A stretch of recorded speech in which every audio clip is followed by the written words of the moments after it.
wabarakatuh. Mohon izin sebelumnya saya menyita waktu Bapak Ibu dalam beraktivitas hari ini. Sebetulnya tidak akan lama saya ingin menyampaikan atau diseminasi mengenai budaya positif ya. Ini sebagai implementasi aksi nyata modul 1.4 dalam pendidikan guru penggerak. Nah, tentunya dalam penerapan budaya positif ini tentunya saya tidak bisa melakukannya sendiri. Ini tentunya membutuhkan partisipan atau membutuhkan kolaborasi dengan Bapak Ibu bagaimana cara penerapan atau penerapan di lingkungan sekolah kita ini. Di sini ada konsep kunci dalam mewujudkan budaya positif. Ada 7 kunci untuk mewujudkan budaya positif. Berikut 7 kunci konsep dalam mewujudkan budaya positif. Di antaranya yang pertama ada perubahan paradigma belajar. Mungkin dalam perubahan paradigma belajar kita seringkali, kalau dulu lebih berpusat pada guru ya, teacher sentris. Kalau sekarang mungkin lebih ke student sentris. Nanti di antaranya slide-nya nanti dilanjutkan. Yang kedua ada disiplin positif.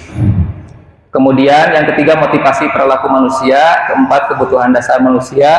Yang kelima posisi kontrol atau segitiga restitusi. Kemudian yang keenam keyakinan kelas.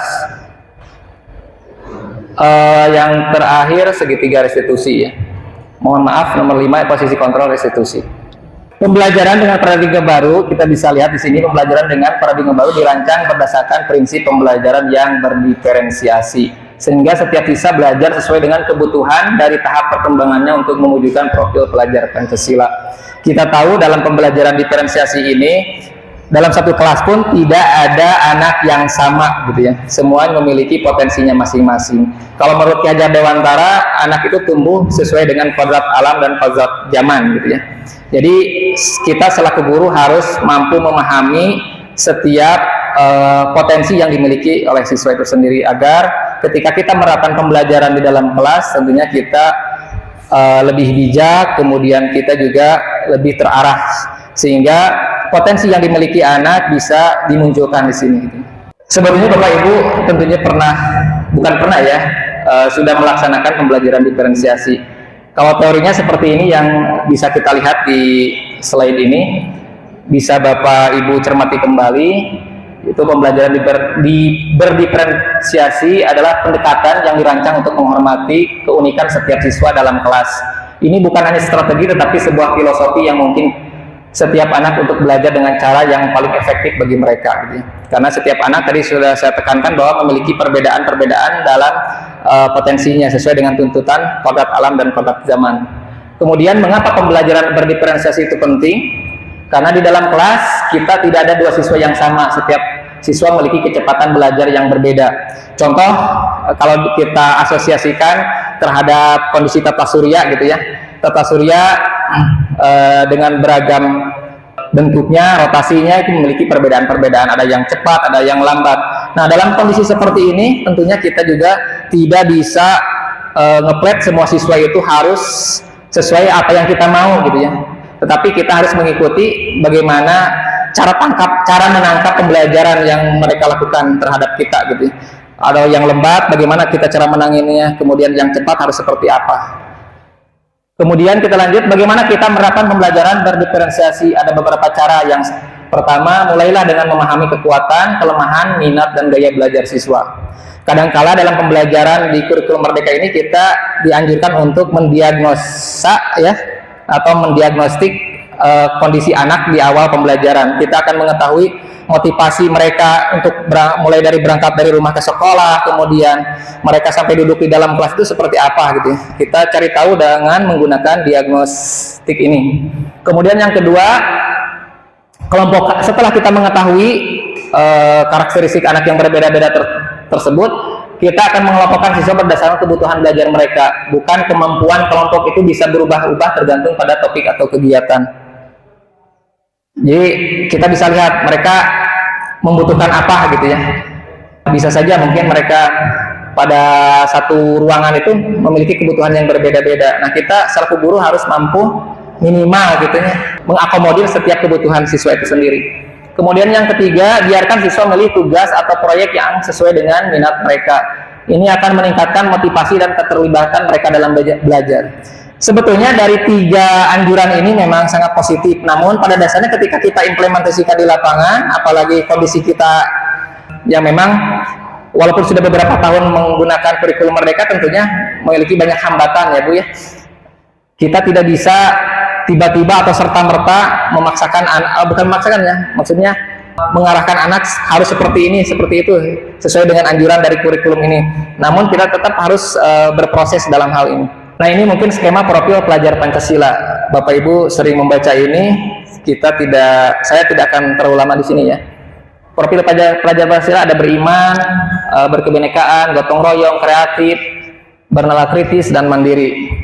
Kalau tadi perubahan paradigma pembelajaran, di sini lebih yang kedua adalah disiplin positif. Apa itu disiplin positif? Disiplin positif adalah sebuah pendekatan yang mengedepankan pembinaan karakter anak tanpa hukuman dan hadiah. Disiplin positif adalah metode yang berfokus pada dorongan dan pemecahan masalah yang membantu anak-anak untuk memahami konsekuensi dari tindakan mereka dengan cara yang konstruktif atau dengan cara yang membangun. Nah, di sini ada pendekatan yang berpembinaan karakter anak tanpa hukuman dan hadiah. Kadangkala di dalam kelas kita sering melakukan hal-hal yang mendekati dengan ke arah hukuman gitu ya.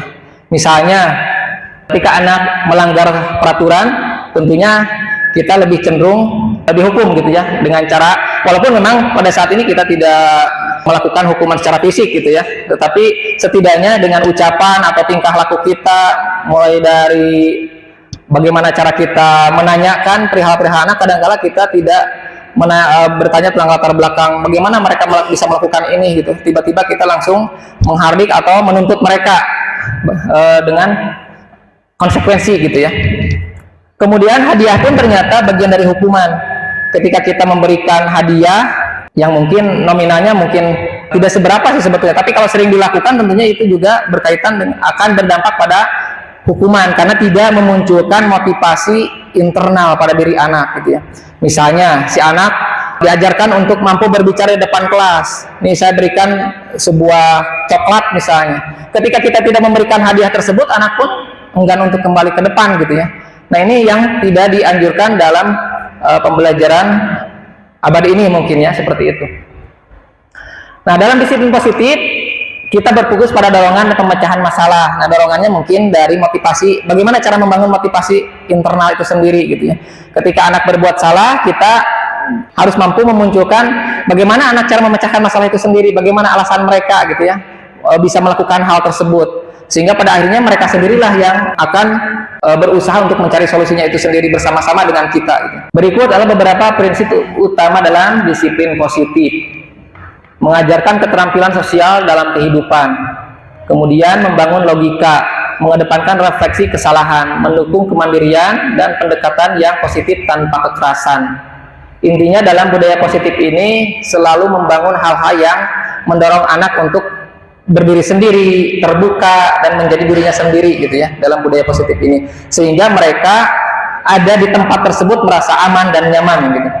Kemudian yang ketiga, selain budaya positif juga ada motivasi perilaku manusia. Menurut KBBI, pengertian dari motivasi adalah dorongan yang timbul pada diri seseorang secara sadar atau tidak sadar untuk melakukan suatu tindakan dengan tujuan tertentu.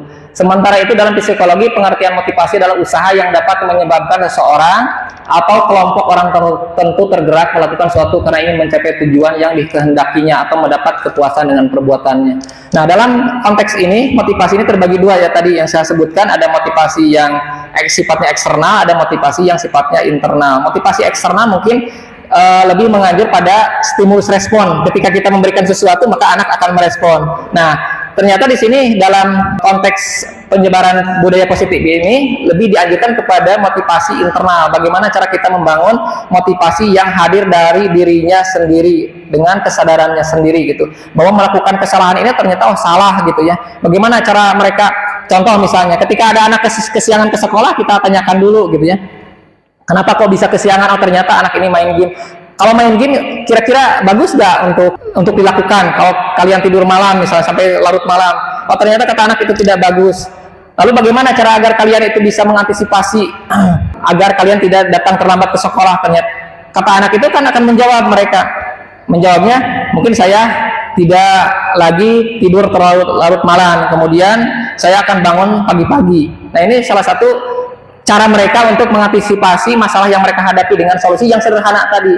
Walaupun pada dasarnya gitu kita tidak mudah mengimplementasikan ini, karena banyak anak yang mengulang dan mengulang lagi seperti itu. Mungkin kitalah yang mesti lebih ekstra sabar untuk menghadapi kondisi seperti ini gitu ya.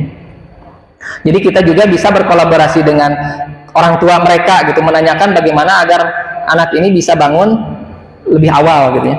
Nah, seperti yang saya sampaikan tadi, motivasi itu jenisnya ada dua, ada intrinsik atau internal, ada juga ekstrinsik ya. Murid melakukan disiplin diri karena sadar akan nilai kebajikan dirinya. Kemudian murid melakukan disiplin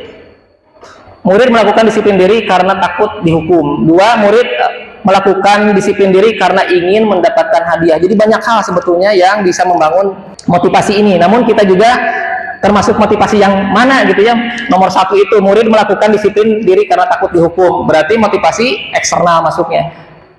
Sedangkan motivasi intrinsik atau internal, murid melakukan disiplin diri karena sadar akan nilai kebajikan dirinya sendiri. Seperti yang dicontohkan tadi, datang siang sekolah, mereka menganggap bahwa melakukan begadang itu tidak baik buat kesehatan gitu, apalagi menggunakan main game sampai larut malam seperti itu. Jadi mereka juga menyadari bahwa itu tidak baik untuk kesehatan, kemudian juga akan menyita banyak waktu, dan ketika bangun pagi mereka akan kesiangan. Nah, itu kan motivasi yang mesti dihadirkan oleh kita selaku manajer di dalam kelas gitu, agar mereka menyadari bahwa itu memang tidak baik gitu untuk dilakukan. Nah, ini motivasi ini yang harus dibangun, motivasi internal pada diri anak. Nah, di sini ada hukuman dan penghargaan. Bisa dilihat, hukuman dan penghargaan adalah dua cara yang umum digunakan untuk mengendalikan perilaku manusia. Hukuman, tindakan yang memberikan konsekuensi negatif kepada individu atas perilakunya. Contoh misalnya, kalau dulu kan kita anak datang terlambat, kita kasih hukuman, dilarikan di lapang basket, atau juga bisa push up misalnya, dan sebagainya. Itu kan salah satu yang tidak ada korelasinya untuk peningkatan kesadaran dirinya gitu ya. Ketika kita menyuruh anak untuk push up misalnya, justru yang dibangun bukan kesadaran dirinya pada akhirnya, justru mereka bisa merasa takut dengan kita. Kemudian juga yang paling tidak diinginkan adalah merasa benci terhadap kita pada akhirnya gitu ya, akibat adanya hukuman ini, karena hukuman konsekuensinya negatif di sini ya. Kemudian penghargaan, tindakan yang memberikan konsekuensi positif kepada individu atas perilakunya. Penghargaan ini tadi ada yang berupa hadiah juga, ternyata pada akhirnya akan bergeser maknanya yang positif ke negatif kalau kita sering-sering memberikan hadiah. Yang lebih baik itu adalah penghargaan melalui apresiasi ucapan, dan ya melalui ucapan dan memberikan sebuah benda atau yang bisa dinikmati anak secara langsung gitu ya. Misalnya ucapan seperti ini, oh kamu baik sekali gitu ya penampilannya, bolehkah kalau minggu depan kamu tingkatkan kembali gitu cara penyampaiannya, ini sangat luar biasa sekali. Itu salah satu motivasi yang memang ceritanya itu sederhana sebetulnya, namun pada dasarnya kita telah memberikan apresiasi yang luar biasa gitu ya terhadap anak, karena memang tutur bahasa itu sebetulnya memang sangat diingat oleh anak gitu ya. Karena ada pepatah lama mengatakan seperti ini, anak itu tidak setelah lulus dari sekolah itu tidak hanya yang diingat itu mata pelajarannya, ada bahasa Indonesia diajar dengan tetapi bagaimana cara kita memperlakukannya dulu gitu ya. Kita diperlakukan dengan baik oleh guru, kita akan ingat, akan mengenang gitu, supaya pada akhirnya tidak akan terlupakan gitu ya, bagaimana cara beliau atau guru-guru kita dulu memperlakukan kita. Tidak hanya yang diingat itu mata pelajarnya saja, tetapi yang paling diingat itu bagaimana guru memperlakukannya dia dahulu gitu ya. Kemudian hukuman, konsekuensi, dan restitusi. Dalam menjalankan peraturan ataupun keyakinan kelas, bila ada suatu pelanggaran, tentunya sesuatu harus terjadi. Untuk itu kita perlu meninjau ulang tindakan penegakan peraturan dan keyakinan kelas. Tindakan terhadap suatu pelanggaran pada umumnya terbentuk hukuman atau konsekuensi atau akibat gitu ya. Seperti yang disampaikan tadi, hukuman ternyata bentuknya lebih cenderung ke negatif. Alangkah lebih baiknya kita memberikan penghargaan hanya melalui dengan apresiasi tadi gitu ya. Kalaupun hadiah sesekali sih boleh, cuma kalau keseringan juga akan membangun motivasi eksternal pada akhirnya. Kita bisa lihat di sini ada tabel perbedaan antara hukuman, konsekuensi, dan restitusi. Bisa dibaca Bapak Ibu ya. Di sini ada hukuman seperti itu ya. Dampak pada murid itu marah, merasa bersalah, rendah diri, mengasingkan diri gitu ya. Dampak negatifnya. Kemudian identitas suksesnya, kalau konsekuensi kehilangan hak waktu jeda seorang. Kemudian restitusi, murid atau anak tidak kehilangan waktu namun bersemangat untuk memperbaiki diri. Contoh misalnya anak yang kesiangan tadi, kalau sering terus kesiangan, kita hukum misalnya dengan push up misalnya 50 kali Pak Sandi misalnya, dengan lari mengelilingi lapang voli atau mengukur lapang basket dengan korek api misalnya, itu kan sebuah hukuman gitu ya, yang padannya anak merasa tidak percaya diri, terus merasa bersalah, dihantui rasa bersalah gitu. Ada juga yang menggunakan konsekuensi. Ini juga termasuk hal yang cukup ideal sih sebetulnya bisa kita lakukan ya, menggunakan konsekuensi. Namun di sini yang paling ideal adalah menggunakan restitusi, yaitu misalnya anak yang kesiangan tadi ditanya, kok kenapa kalian ini kesiangan? Oh, akibat ini Pak, saya karena main game larut malam. Lalu bagaimana atau agar kalian itu datang ke sekolah itu bisa pagi-pagi? Ya jawabannya mereka bisa akan menjawab sendiri. Ya saya harus tidak tidur terlalu larut, kemudian tidak berlebihan menggunakan bermain game. Itu kan sudah jawaban yang sebetulnya positif. Cuma mungkin aplikasinya ya agak susah. Lalu bagaimana aplikasinya ya? Kita mungkin harus berkolaborasi dengan orang tua, memantau gitu ya, dengan orang tua. Sebetulnya apa yang dipaparkan di situ hal-hal positif sebetulnya. Cuma yang paling berat adalah implementasi kita di lapangan sebetulnya gitu. Dalam buku kalimatnya, saya tidak akan terlambat lagi karena terlambat ke sekolah. Kira-kira hukuman atau konsekuensi ini? Hukuman ya? Hukuman. Oke. Kemudian lari mengelilingi lapangan basket berkaitan dengan fisik, tentunya kita sudah bisa menerka ya. Ini adalah hukuman. Kemudian membersihkan coretan juga. Di meja tulis ada konsekuensi. Kira-kira dari ini bisa dibedakan antara hukuman dan konsekuensi? Bisa ya, dari kalimat-kalimat di sini juga bisa membedakan. Jadi hukuman lebih cenderung ke tindakan fisik gitu ya. Kalau konsekuensi mungkin tadi kita menumpahkan air oleh kita sendiri, ya kita tentunya harus belajar bertanggung jawab sebagai konsekuensinya kita membersihkan gitu ya. Contoh kasus siswa sering kesiangan, hukuman, teguran, skorsing. Kemudian konsekuensi pekerjaan tambahan, pada akhirnya akan kehilangan hak istimewa karena waktu habis gitu ya mengerjakan pekerjaan tambahan. Restitusi, memperbaiki kesalahan, meminta maaf. Nah ini kalau sering-sering mah agak susah juga ya, anak kesiangan terus minta maaf. Ya mungkin saya sendiri pun di sini agak gimana ya gitu ya untuk mengaplikasikan hal ini. Cuma mungkin saya memposisikan kalau ingin si ideal seperti ini, mungkin kita cek bahasa Sunda mah kudu lautan hampura mau jadi guru teh gitunya, kudu super ekstra untuk sabarnya gitu. Kita harus menghubungi, posisi kontrolnya menghubungi orang tua, kemudian menginformasikan bahwa anaknya seperti ini, seperti itu mungkin ya pada akhirnya. Ya walaupun kelihatan capek pastinya seperti ini, karena pada akhirnya yang kita harapkan anak tidak berubah-berubah pada akhirnya. Tapi jawabannya, karena sekolah itu bukan sebuah institusi penghukum, tetapi institusi budaya pada akhirnya. Kalau anak seperti itu ya pada akhirnya mungkin dibiarkan saja, karena di luar sana mereka juga akan menempa dirinya pada akhirnya untuk jenjang SMA sebetulnya. Tapi untuk jenjang SD, SMP mungkin lebih intens lagi kita dekati mereka gitu ya. Nah ini kebutuhan dasar manusia. Yang keempat, ada bertahan hidup, kasih sayang, merasa diterima, penguasaan, kebebasan, dan kesenangan. Nah, kebutuhan dasar manusia versus bertahan hidup. Misalnya ada seorang anak suka majak atau suka malak di sekolahnya, minta makanan, minta apa. Nah ini karena memang dia di rumahnya tidak dikasih makan mungkin sama orang tuanya, atau karena mungkin orang tuanya tidak memiliki uang untuk membelikan dia makanan misalnya. Nah itu termasuk bagian dari kebutuhan dasar manusia untuk bertahan hidup. Jadi kita pun tidak tiba-tiba ngejudgment anak bawah itu salah gitu kalau kita tidak bertanya terlebih dahulu gitu ya, harus ditelusuri dulu. kenapa kok dia bisa meminta makanan atau memajak makanan temannya gitu ya. Nah ini di sini kita pun harus menelusurinya. Nah yang kelima, posisi kontrol restitusi, menciptakan kelas yang kondusif dan positif merupakan dambaan setiap guru.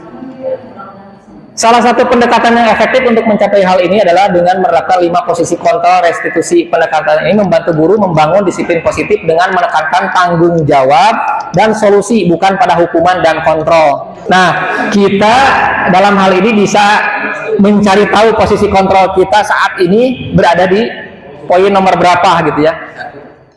Menghukum misalnya. Ya, menghukum itu walaupun di sekolah kita tidak ada lagi ya menghukum fisik atau apa ya Pak Sadi ya.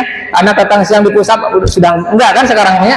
Tetapi ya nah hukum budaknya sebetulnya tidak harus ke fisik. Oke, sebetulnya ternyata penghargaan pun kalau sering kita lakukan bagian dari hukuman ternyata katanya seperti itu. Kemudian juga ketika kita berkeluh kesah pada anak, nak tonggaraneng lah di kelas bapak capek gitu ya.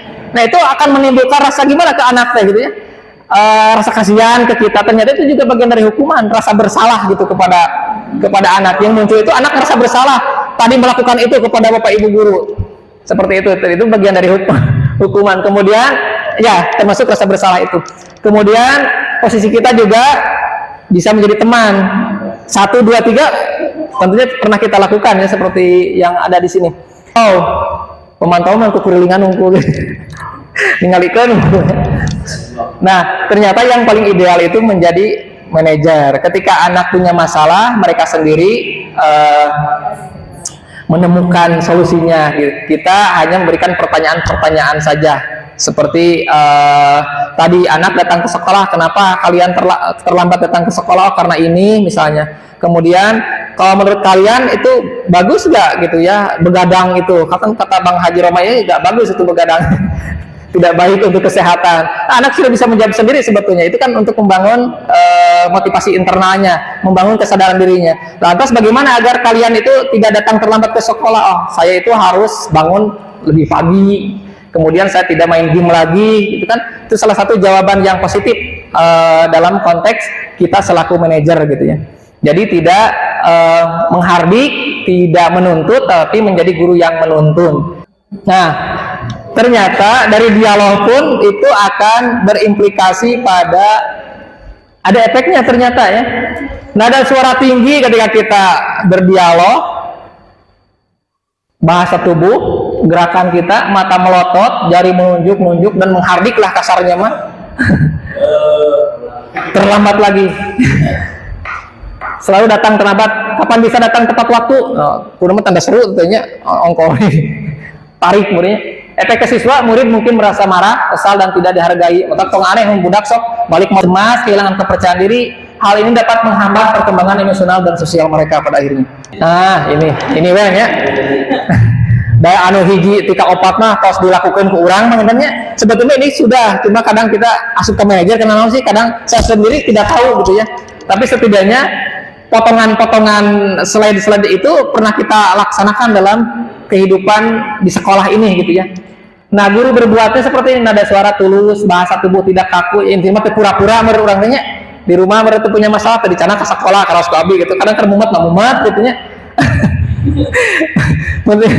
Kemudian dialognya ya seperti itu. Apakah kamu mengetahui jam berapa sekolah dimulai? Bisa dilihat dialognya ya. Kemudian efek ke siswanya, murid belajar untuk menyelesaikan konflik secara konstruktif dan mengembangkan keterampilan pemecahan masalah. Seperti contoh yang kesiangan tadi gitu, anak tahu bahwa dia itu salah gitu, kemudian dia minta maaf, kemudian cara mengantisipasi agar dia tidak kesiangan lagi, dia tidak main game terlalu malam, kemudian bangun pagi-pagi. Itu salah satu cara siswa menangani masalahnya sendiri. Kita hanya memanage mereka gitu, menuntun mereka agar mereka bisa mencari tahu bagaimana solusi dan pemecahannya. Walaupun dina kanyataan nama hese detik itu kadang sok cangkel hate gitu nya budaknya sok diulang-ulang di kaburangan. Kadang Pak Asep itu mah ning Pak Asep pada akhirnya mah dipalot-palotna nya da teuheul atuh. Nah, bisa. Jadi saya oke nerapkan pembelajaran guru penggerak teh da asa kumaha gitu nya. Hese da implementasinya. Yes. sedikit-sedikit mungkin saya belajar gitu ya dari hal ini, tentunya jadi wawasan juga buat saya sendiri gitu ya, khususnya gitu. Umumnya ya mungkin kita juga bisa menerapkan hal ini dalam kehidupan sehari-hari, tidak hanya di sekolah namun juga di lingkungan keluarga kita gitu. Nah, ternyata proses untuk melaksanakan restitusi ini kita dianjurkan untuk mengadakan atau melakukan keyakinan kelas gitu. Mangga Pak. Atur nuhun Pak Irfan diwagal. Nah, keyakinan kelas ada nilai-nilai dan prinsip yang disepakati bersama. Dan sebetulnya sudah diimplementasikannya tadi wali kelas terutama mungkin padanya sok aya dulu mah istilahnya kontrak belajar gitu ya dengan siswa, agar mereka bisa menyepakati hal-hal yang sudah mereka buat gitu bersama. Ketika salah pun ada konsekuensinya seperti itu. Nah, ini keyakinan kelas. Kalau sekarang istilahnya, kalau dulu ada istilah kontrak belajar, kesepakatan kelas dan sebagainya. Sekarang lebih cenderung ke keyakinan kelas. Mengapa keyakinan kelas itu penting? Memiliki keyakinan kelas membawa banyak manfaat, diantaranya mangga di awas wae membangun komunitas kelas yang positif dan saling mendukung, meningkatkan rasa hormat, membuat pembelajaran lebih kondusif dan menyenangkan. Terakhir membantu murid untuk berkembang menjadi individu yang bertanggung jawab dan mandiri. Tujuan akhirnya memang membangun atau membentuk peserta didik lebih bertanggung jawab dan mandiri dengan adanya keyakinan kelas ini. Nah, terakhir segitiga restitusi. Validasi tindakan yang salah kita naroskeun heula. Kunaon anjeun teh nyeun kasalahan pagi-pagi kaburangan wae bernaros heula, ulah langsung dihardik istilah sapertos eta nya. Kemudian menstabilkan identitas. Ditanyakan dulu keyakinan anak, keyakinan kalau kesiangan itu sudah melanggar keyakinan kelas kita aja yang sudah kita sepakati. Oh ternyata Pak, iya Pak, saya tadi melanggar keyakinan kelas yang pernah kita buat. Lalu bagaimana itu cara memperbaikinya? Ya saya tidak akan datang terlambat lagi, seperti itu ya. Menangkan keyakinan kelas. Jadi dikaitkan dengan keyakinan. Jadi sebelum ada segitiga restitusi itu, proses pembelajaran dalam kelas ya memang wali kelas terutama harus membentuk keyakinan kelas atau kesepakatan belajar dengan siswa gitu. Nah, menstabilkan identitas dalam prosesnya segitiga restitusi ini, ada kata-kata yang mungkin saya garis bawahi di sini. Tidak apa-apa berbuat salah, kita bisa menyelesaikannya. Setiap manusia tentunya pernah melakukan kesalahan, termasuk saya sendiri gitu kan, seperti itu ya. Akui kan depan anak seperti itu ya. Nah, dianjurkan seperti ini katanya gitu ya, bahwa untuk menstabilkan identitas itu minimal dengan kata-kata positif seperti ini. Tidak apa-apa berbuat salah. Semua manusia itu tentunya pernah melakukan kesalahan, termasuk diri saya sendiri. Namun, mari kita bisa menyelesaikan masalah ini dengan bersama-sama seperti itu. Kemudian validasi tindakan yang salah, kata-katanya seperti ini juga. Kamu pasti punya alasan mengapa melakukan semua ini. Nah, kemudian menanyakan keyakinan kelas. Keyakinan kelas apa yang telah kamu langgar? Tadi kesiangan termasuk tentunya mohon dibimbing berada di lingkungan sekolah ini sebetulnya ada yang mengikuti pendidikan guru penggerak ini sungguh luar biasa sebetulnya. Wawasan saya seperti yang bangun dari tidur ya sebetulnya. Kita pernah melakukan ini, oh ternyata ini loh gitu ya. Saya pernah melakukan penggalan-penggalan kisah yang tadi disampaikan itu sebetulnya kita sering gitu melakukan itu. Cuma mungkin tentunya kita ada titik lemahnya, ada titik jenuhnya gitu saat mengajar, tentunya banyak akhirnya ada jatuh ke hal negatif dan sebagainya. Namun oleh karena itu untuk diri pribadi saya sendiri mungkin ini suatu pengalaman yang luar biasa ketika menyampaikan budaya positif ini. Mudah-mudahan kita juga Bapak Ibu di sini juga bisa mengimplementasikan hal-hal yang tentunya sudah terdahulu Bapak Ibu lakukan gitu ya. Hal-hal positif di lingkungan SMA Negeri 1 Cibinong ini. Sebetulnya mah panggeuing kanggo diri saya sendiri gitu nya. Geuningan ngajar teh tidak semudah yang dibayangkan sebetulnya gitu ya. Jadi guru itu wajib belajar kata Pak Irfan. Dan kalau tidak belajar tentunya kita tidak berhak atau tidak maksudnya tidak hak untuk mengajar sebetulnya mungkinnya seperti itu. Barangkali itu saja bobot sepanon carang sapakan luhur salbaik sarek hapunten kasuhun wabillahi taufiq wal hidayah. Wassalamualaikum warahmatullahi wabarakatuh.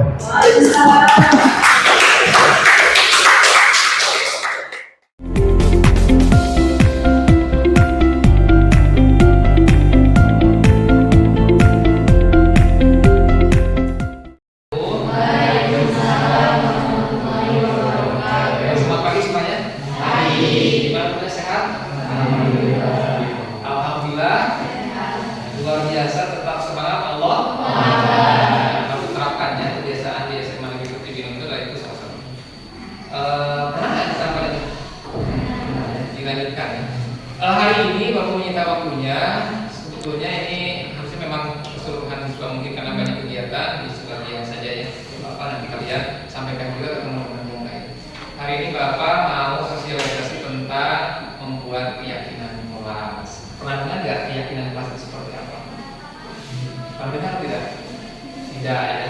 Sebetulnya keyakinan kelas itu pernah kalian lakukan dengan wali kelas. Namun namanya kalau di sana lebih cenderung ke peraturan kelas. Pernah membuat peraturan kelas? Atau ada istilah lain kesepakatan kelas namanya? Pernah ya?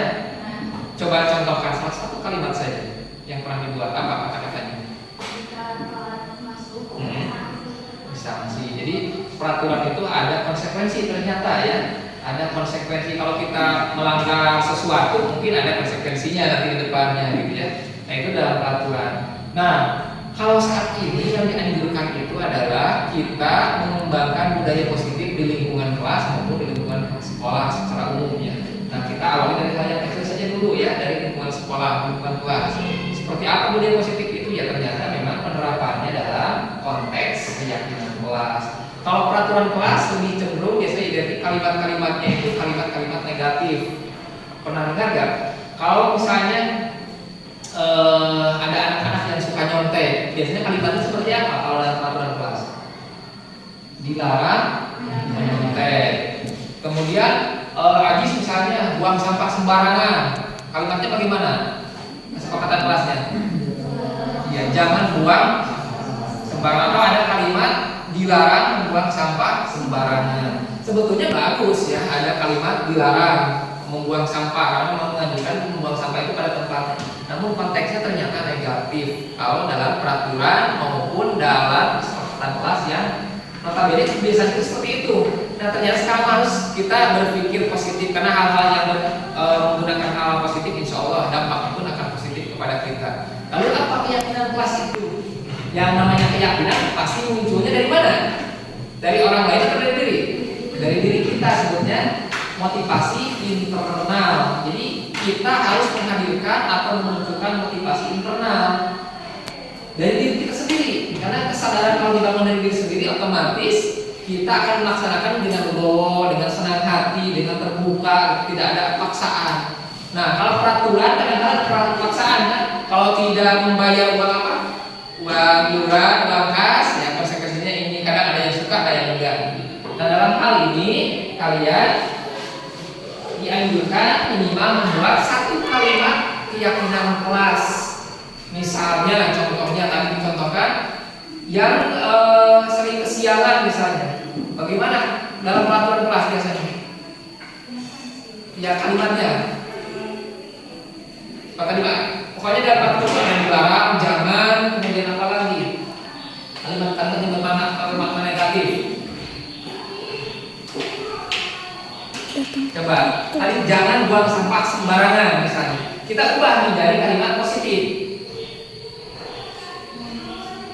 Ayo Oke, bang. kita berikan ininya ya.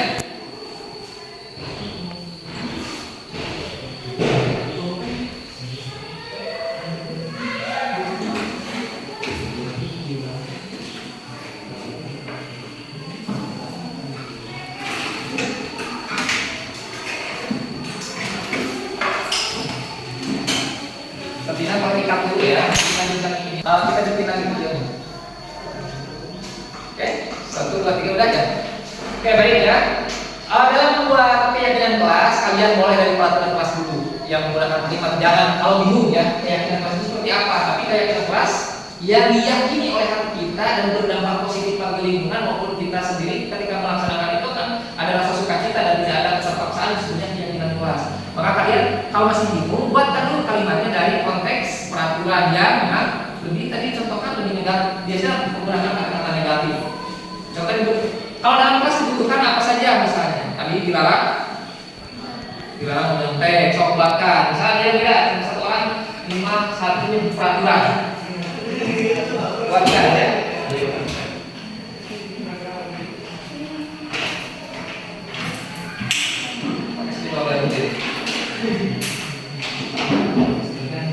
Oke, dikat lagi Kak Sapina. Ajis, apa ini? Sandi. Keyakinan kelasnya ditempelkan atau peraturan yang dia telah buat ditempelkan. Tersusun ya. Sandi mau dihapus boleh. Lanjut Ahmad. Dan Reva, Reva dulu atau Reva?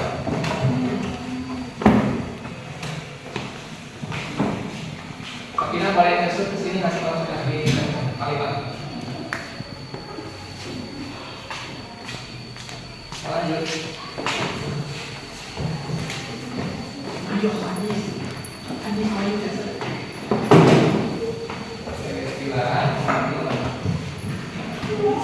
Oke. Lanjut.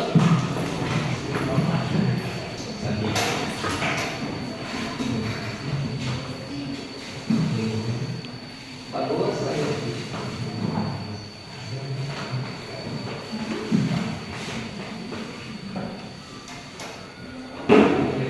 Boleh bawahnya coba isi.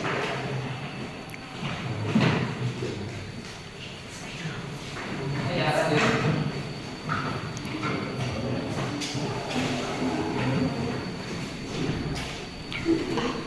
Ahmad.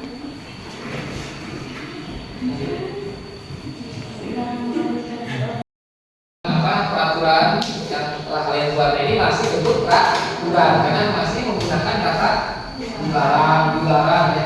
Nah, kita sekarang klasifikasikan menjadi sebuah keyakinan kelas yang bernilai positif. Baik, dari kata dilarang mungkin lebih cenderung kemana? Dilarang berisik saat sedang belajar. Berarti nilai keyakinan kelas apa yang dilanggar oleh ini? Kalau berisik, disiplinkah? Jujurkah? Disiplin ya. Oke, lanjut. Dilarang bermain HP saat ada guru menerangkan. Apa lagi yang dilarangnya? Nilainya apa? Norma? Disiplin juga. Baik. Jangan memakai sepatu ke dalam kelas. Disiplin juga. Dilarang membawa senjata ke sekolah. Itu nggak berat kayaknya. Apa ini? Sudah jelas ya. Ini agak berat ini ya. Dilarang merokok. Disiplin, jujur, disiplin juga. Jadi banyak ya klasifikasi dari disiplin. Dilarang mengambil resiko punya orang lain. Jujur atau apa? Kejujuran ya. Biasanya kalau mengambil kan tanpa pamit, tanpa permisi, berarti ada hal yang disembunyikan, berarti kejujuran. Baik, lanjut. Dilarang menggunakan topi ketika belajar. Topi mungkin topi di luar masuk sekolah ya. Jujur atau apa? Disiplin juga. Dilarang memanggil nama teman dengan nama orang lain. Sopan, menghargai ya. Sopan atau juga saling menghargai. Kemudian dilarang contek saat pembelajaran. Kejujuran. Dilarang mengobrol saat jam pelajaran. Disiplin. Sopan juga masuk gak? Ketika orang ngobrol lagi ini menerangkan tiba-tiba ada ngobrol di belakang, berarti kurang sopan ya. Antara disiplin dan sopan. Satu ya. Buang sampah pada tempatnya. Sudah positif atau negatif kalimat ini? Positif. Oke, sudah bagus ya. Dilarang membuang sampah sembarangan. Harusnya buanglah sampah pada tempatnya. Atau ada kalimat lain?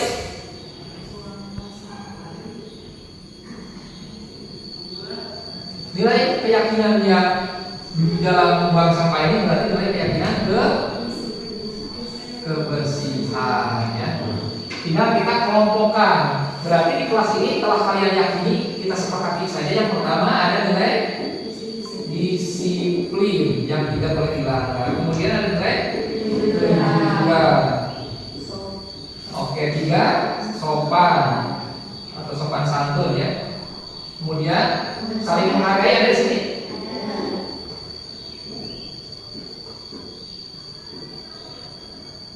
Kemudian kebersihan. Sudah ya. Karena rata-rata materinya disiplin ya. Nah, inilah keyakinan yang kelas yang telah kita buat. Tinggal disepakati saja oleh kalian bahwa ketika kalian melakukan hal-hal di luar kedisiplinan, berarti kalian sudah tidak meyakini adanya nilai disiplin dalam diri kita. Maka bangunlah nilai-nilai ini dalam kehidupan kita sehari-hari agar tidak menimbulkan keterpaksaan, kemudian motivasi yang terbangun adalah motivasi internal. Begitu ya, bisa dipahami bahwa keyakinan kelas ini sebetulnya jauh lebih positif ketimbang peraturan kelas ya. Karena peraturan kelas identik kalimat-kalimatnya cenderung negatif. Kalau ini kan sudah jelas positif. Yang namanya positif tentunya akan menimbulkan rasa senang, sukacita, dan akan membangun munculnya itu kan dari hati kita sendiri. Oh ternyata nyontek itu kan tidak jujur. Repa nyontek. Nah yang tertegur nanti hati Repa, oh saya itu sudah tidak jujur loh dengan lingkungan ini, dengan kondisi saya sendiri. Berarti dia sudah melanggar nilai-nilai kejujuran. Sedangkan manusia yang seutuhnya itu adalah manusia yang bisa mengaplikasikan atau mengimplementasikan nilai-nilai atau norma dalam kehidupan. Ada norma agama, norma hukum, gitu ya. Kita tidak bisa lepas dari itu. Walaupun kata mengatakan ada kebebasan, tetap yang namanya manusia tidak bisa bebas sebebas-bebasnya karena akan teratur oleh norma hukum dan norma agama. Gitu ya. Nah, ini perlu diterapkan dalam lingkup di kelas maupun di rumah nanti. Barangkali itu yang dalam dapat Bapak sampaikan mengenai budaya